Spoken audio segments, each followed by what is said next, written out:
اعوذ باللہ من الشیطان الرجیم بسم اللہ الرحمن الرحیم۔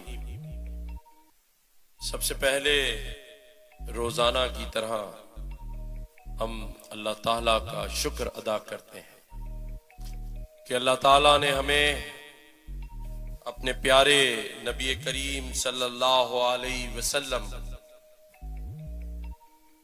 کا یوم ولادت اور وہ بھی 1500 سالہ یوم ولادت منانے کا ہمیں یہ موقع فراہم۔ ہم خوش نصیب ہیں، پوری قوم کو اور پوری امت مسلمہ کو پیارے نبی کریم صلی اللہ علیہ وسلم کا 1500 سالہ یوم ولادت مبارک ہو، اور ہم سب کو اللہ تعالیٰ یہ توفیق دے کہ ہم اسے شان و شوکت سے منائیں۔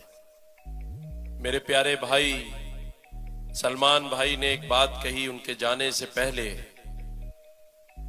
انہوں نے کہا کہ گورنر صاحب کو پاکستان کے قانون کے مطابق اختیار نہیں ہے۔ انہوں نے بالکل ٹھیک کہا، دنیاوی کاموں کا اختیار نہیں ہے، لیکن اپنے نبی سے عشق کرنے کا اختیار کوئی نہیں چھین سکتا۔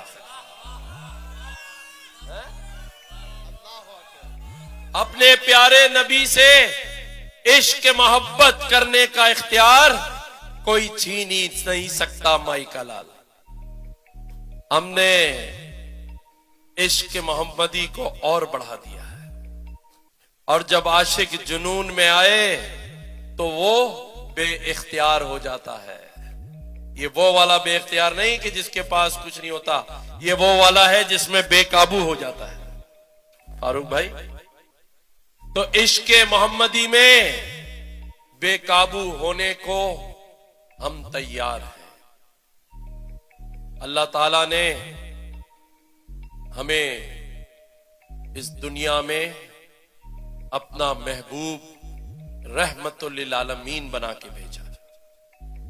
یہاں بیٹھا ہر شخص، بھائی ہو، بہن ہو، بزرگ ہو، بچہ ہو، اپنے دل پر ہاتھ رکھ کے کہو کہ جب نام سنتے ہو، جب کوئی کہتا ہے کہ میرا پیارا نبی، پیارے نبی حضرت محمد مصطفیٰ صلی اللہ علیہ وسلم، تو قسم کھا کے کہو دل کو کیسی ٹھنڈک ملتی ہے، کیسا سکون ملتا ہے، کیسا سکون ملتا ہے۔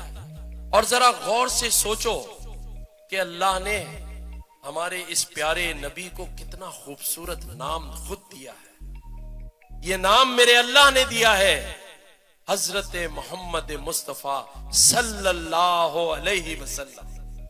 ایسا کوئی نام دنیا میں ہے؟ کوئی نام ہے؟ کوئی ایسا نام خود رکھ ہی نہیں سکتا۔ یہ اللہ نے اپنے محبوب کو یہ نام دیا ہے، اور جو اس نام کو سنتا ہے اس کے دل کو سکون ملتا ہے۔ کوئی بے سہارا سنے تو اسے سہارا ملتا ہے، کوئی یتیم سنے تو اس کو لگتا ہے کہ میرے سر پر ہاتھ ہے۔ کیا اللہ نے ان کو کیا نہیں دیا؟ اتنا خوبصورت نام دیا، اتنا خوبصورت خاندان دیا، اتنا خوبصورت دربار دیا۔ میرے پیارے نبی کریم صلی اللہ علیہ وسلم کی ہر سنت، ہر سیرت اور ہر بصیرت کو اگر غور سے دیکھو اور سنو گے تو ایسا لگے گا آج تک زندہ ہے۔ یہ ہے زندہ نبی، پیارا نبی، ہمارا پیارا نبی۔ اب ہمیں تو صرف اظہار کرنا ہے اپنی محبت کا، اپنے عشق کا، ہمیں تو صرف اظہار کرنا ہے۔ ہم تو ایک غلام ہیں، ہم تو ان کے فقیر ہیں، ہمیں تو صرف اظہار کرنا ہے۔ یہ دنیاوی دولتیں، دنیاوی اختیار، یہ گورنری اور یہ منصب، یہ اس نبی کے سامنے تو ایک دھول ہے، ایک مٹی ہے۔ کیا ہے؟ اس کا نام دل سے لینا، اس کا نام لیتے ہوئے یہ فخر کرنا کہ میں اس پیارے نبی کا، جس کو اللہ نے اپنا محبوب بنایا، اس پوری دنیا میں رحمت العالمین بنایا۔ ارے خوش ہو جاؤ کہ تم اس کے امتی ہو۔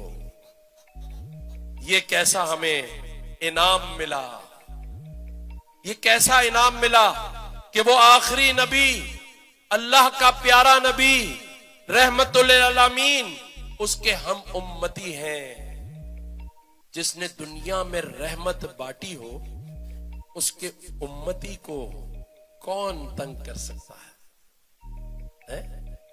لیکن عشق چاہیے، پھر عاشق ہونا چاہیے، غلام ہونا چاہیے۔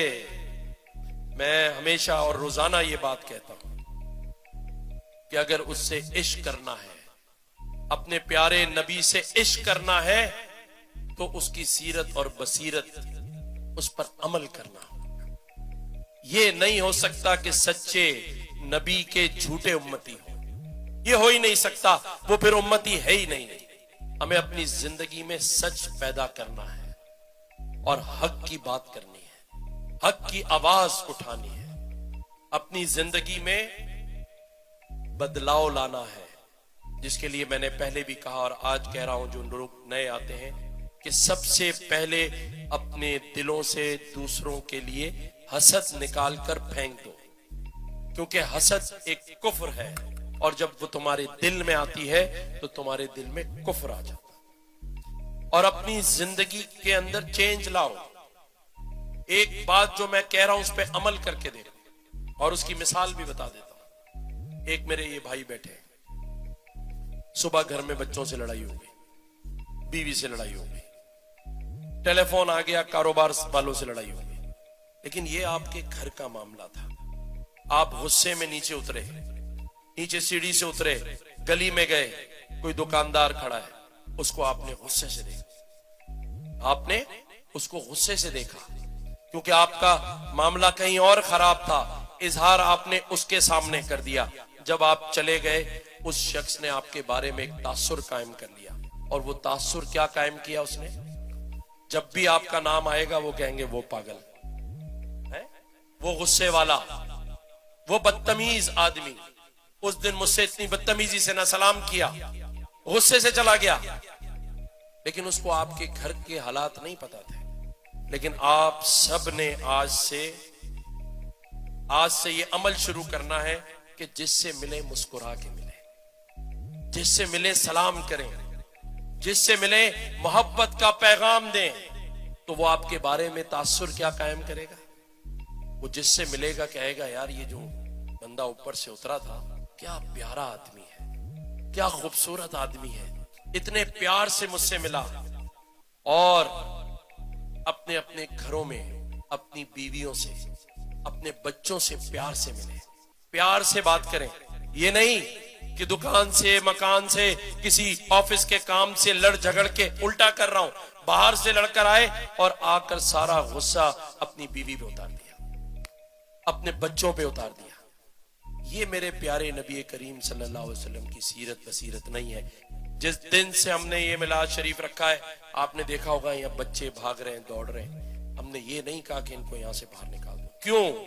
کیونکہ میرے پیارے نبی کریم صلی اللہ علیہ وسلم کو، میرے آقا کو بچے بہت پیارے تھے، وہ بچوں کو پیار سے رکھتے تھے، اپنے کندھوں پہ بٹھا لیتے تھے۔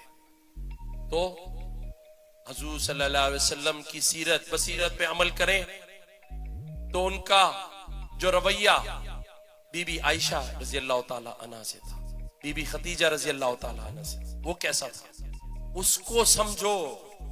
اپنی زندگی کو اگر عشق مصطفیٰ میں لے کے جانا ہے تو اپنے بیوی بچوں سے پیار کرو، اپنے ماں باپ کا احترام کرو، اپنے دوستوں، اپنے رشتہ داروں سے حسن اخلاق کرو۔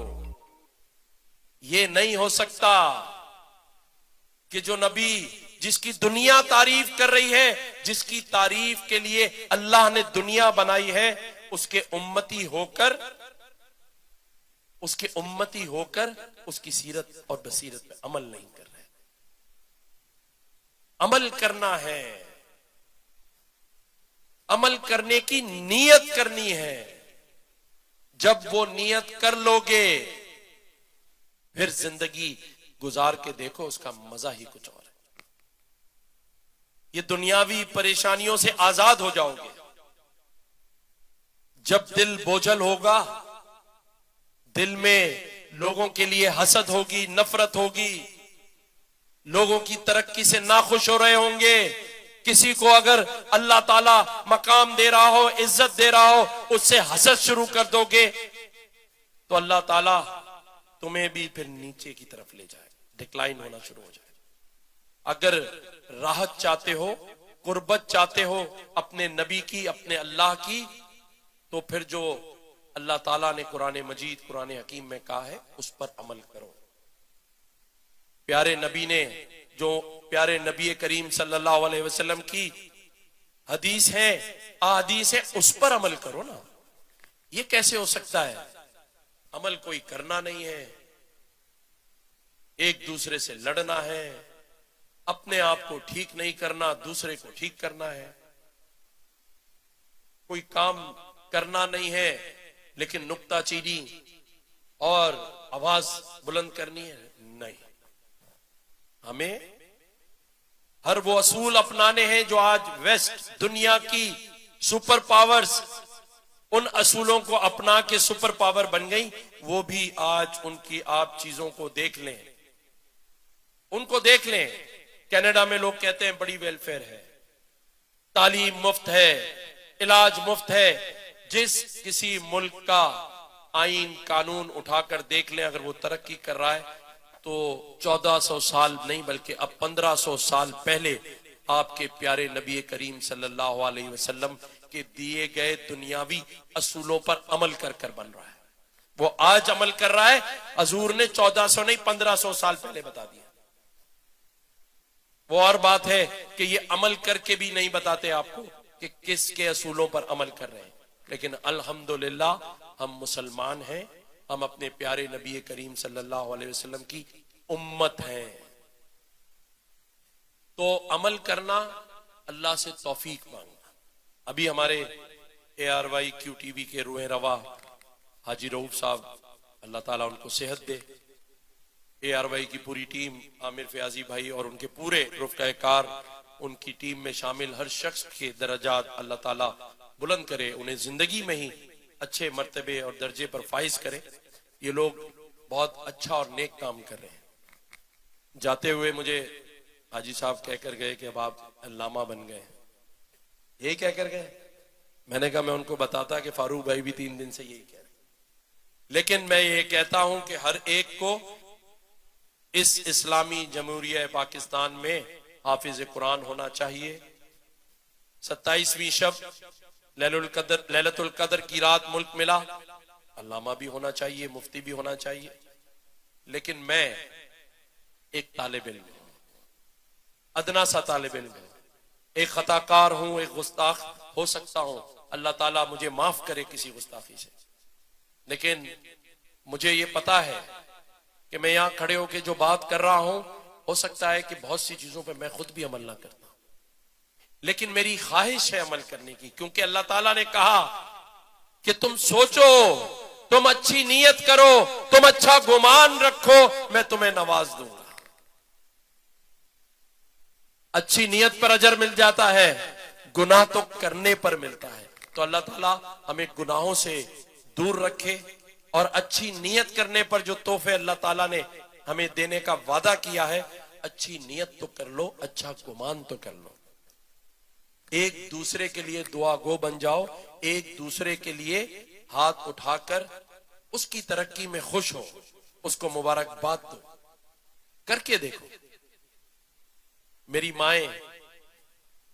مائیں جب اپنے جوان بیٹے کی شادی کرتی ہیں بڑی چاہت سے دلہن ڈھونڈتی ہیں.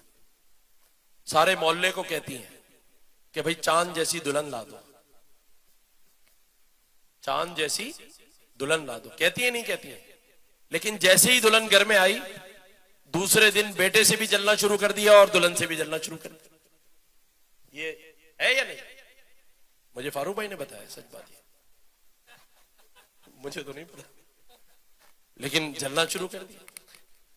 اور بہو کو بیٹی جب سمجھا جب اس کو گھر میں 30-40 سال گزر گئے، جب بہو کو اس قابل کر دیا کہ وہ ساس سے بدلہ لے، تو پھر بیٹی بیٹی کہنا شروع کر دیا. ہے؟ پھر سوچنا شروع کیا کہ یہ میری بیٹی ہے. پھر اس کو کہتے ہیں کہ تم نے میرے پوتا پوتی کو کمرے میں نہیں بھیجا، سلام نہیں کروایا. اگر جس دن یہ بہو گھر آئے اگر اسی دن بیٹی سمجھ لیں، اسی دن اس سے محبت شروع کر دیں، تو یہ 20-25 سال نوک جھوک میں نہیں گزریں گے. اور پھر جب آپ بزرگی کی طرف جائیں گی تو وہ بہو بیٹی سمجھ کر آپ کی خدمت کرے گی. تو یہ آپ کے ہاتھ میں ہے، اس پر عمل کریں، کر کے دیکھیں پہلے دن سے. ہاں فاروق بھائی کو بہت تجربہ ہے.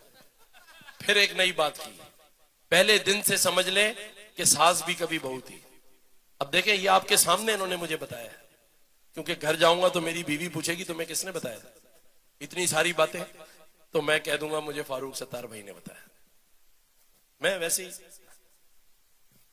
ایک محفل ہے، ادب کی محفل ہے، پیار کی محفل ہے، عشق مصطفیٰ کی محفل ہے. تو ہم سب نے ادب اور پیار کو ساتھ ساتھ رکھنا ہے.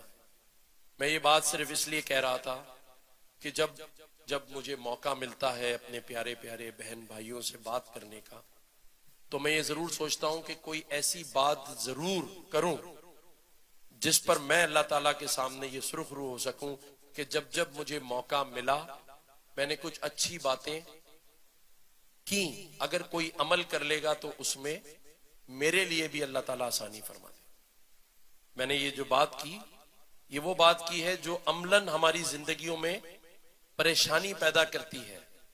تو خدارا بہوؤں کو بیٹیاں سمجھیں، اور یہ اللہ کا نظام ہے کہ جب آپ کسی کی بیٹی کو گھر میں پیار محبت اور عزت دیں گے، جب آپ کی بیٹی کسی کے گھر میں جائے گی تو اللہ تعالیٰ وہ انتظام خود ہی کر دے. کر کے دیکھ لیں. یہ ہو ہی نہیں سکتا کہ آپ اپنی اولاد کی تربیت اچھی کریں، اپنے بیٹوں کو بتائیں کہ وہ اپنی بیویوں کے ساتھ حسن سلوک کریں. یہ ماں کا کام ہے، اور باپ کا کام ہے اپنے بچے کی اچھی تربیت کرے، اسے حوصلہ دے، اسے ہمت دے، اس کے پیچھے ایک دیوار کی طرح کھڑا رہے، اس کو آگے بڑھائے. اگر وہ شادی شدہ ہو گیا ہے تو پھر اس کو بالکل بھی 10 سال کا بچہ نہ سمجھے، اور مائیں بالکل نہ سمجھیں کہ یہ چھوٹا سا بچہ ہے. اس کو ہمت دیں، حوصلہ دیں، تاکہ وہ اپنی زندگی عملی طور پہ شروع کر سکے. آپ کی زندگی میں آپ اسے ہنستا بستا دیکھ سکیں، اور یہ عمل کرنے سے ہوگا. اسی طرح میرے نوجوان بھائی جو سگریٹ گٹکا اور دوسرے نشے کی عادتوں میں نہیں ہے تو بہت ہی پیاری بات ہے. اگر ہیں تو یہ بھی اس محفل کے آداب اور اس پیارے نبی کریم صلی اللہ علیہ وسلم کی سیرت اور بصیرت کے خلاف ہے. ہمیں نشے کا عادی نہیں بننا ہے. ہمیں کوئی ایسا کام نہیں کرنا جو ہماری زندگیوں میں ترقی، ہمارے بچوں کے سامنے شرمندگی، اور ہمارے گھر میں اور رشتہ داروں میں آپ کے سفر کے اندر آڑے آئے. اللہ تعالی ہم سب کو نماز پڑھنے کی، سجدہ کرنے کی توفیق عطا فرمائے، اور جو ہمارے نبی کریم صلی اللہ علیہ وسلم کی سیرت بصیرت اور قرآن مجید قرآن حکیم میں جو کچھ اللہ تعالیٰ نے ہمارے لیے نازل کیا ہے اس پر عمل کرنے کی توفیق عطا فرمائے. عمل سے ہی آگے بات بڑھے گی، اور عمل سے ہی اس ملک، اس خداداد پاکستان، اس پاکستان کو جو اللہ تعالیٰ نے ہمیں عطا کیا ہے، اس میں بھی عملی کام کرنے سے ہم آگے بڑھیں گے. میں اپنے بچوں کو کہوں گا اور اپنے والدین کو کہ بچوں کی تعلیم پر ضرور توجہ دیں. تعلیم بہت ضروری ہے. میرے پیارے نبی کریم صلی اللہ علیہ وسلم نے کہا علم حاصل کرو چاہے تمہیں چین ہی کیوں جانا نہ پڑے. اس زمانے میں 1500 سال پہلے تو تعلیم حاصل کرنی ہے، بچوں کو پڑھانا ہے. ہمارا کام بحیثیت حکومت کے، سیاستدانوں کے، ہمارا کام ہے کہ ہم آپ کو شعور دلائیں. کم از کم میں اس شعور دلانے کی کوشش کرتا رہوں گا. میرے پاس مالی اختیار نہ ہو لیکن اخلاقی اختیار ضرور ہے. میرے پاس وہ اختیار ضرور موجود ہے کہ میں آپ کی آواز بن کر آپ کے ساتھ کھڑا رہوں. میرے پاس یہ اختیار ضرور ہے کہ میں آپ کو شعور دلاؤں، توجہ دلاؤں اور وہ کام ہم کر رہے ہیں الحمدللہ۔ گورنر ہاؤس میں 50,000 بچے آئی ٹی کے ایڈوانس کورسز کر رہے ہیں اور ان سے ہم کوئی 1 روپیہ چارج نہیں کرتے۔ اس کے علاوہ بھی 14 کے قریب ہمارے ایسے انیشیٹوز ہیں جس کا عوام کو براہ راست فائدہ پہنچ رہا ہے۔ آج آپ اس گورنر ہاؤس کے بارے میں یہ مثال دے سکتے ہیں کہ پوری دنیا میں کوئی گورنر ہاؤس ایسا نہیں ہے، پوری دنیا میں، اور وہ کیوں ہے وہ بھی بتا دیتا ہوں۔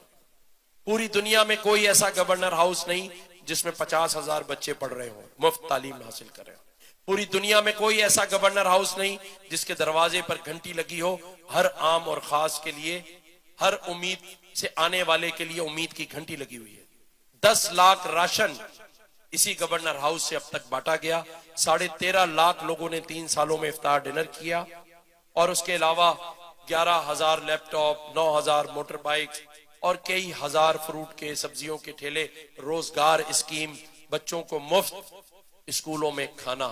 پوری دنیا میں اس کی مثال نہیں ملتی، اس لیے نہیں ملتی، اور اس پہ کوئی حکومت عوام کے ٹیکس کا پیسہ شامل نہیں ہے۔ اس میں 1 روپیہ حکومت پاکستان کا، حکومت سندھ کا، گورنر ہاؤس کا شامل نہیں ہے۔ کیوں ایسا ممکن ہوا؟ کیوں دنیا میں اس کی مثال نہیں ہے؟ کیونکہ اللہ تعالیٰ نے اور میرے پیارے نبی کریم صلی اللہ علیہ وسلم کے صدقے مجھے 12 ربیع اول والے دن اس منصب پر بٹھایا ہے، اس لیے یہ سب اللہ تعالیٰ مجھ سے کرا رہا ہے۔ آپ سب کا شکریہ۔ پاکستان پائندہ باد، پاکستان زندہ باد۔ آئیں زور سے کہتے ہیں نعرہ تکبیر، نعرہ رسالت، یا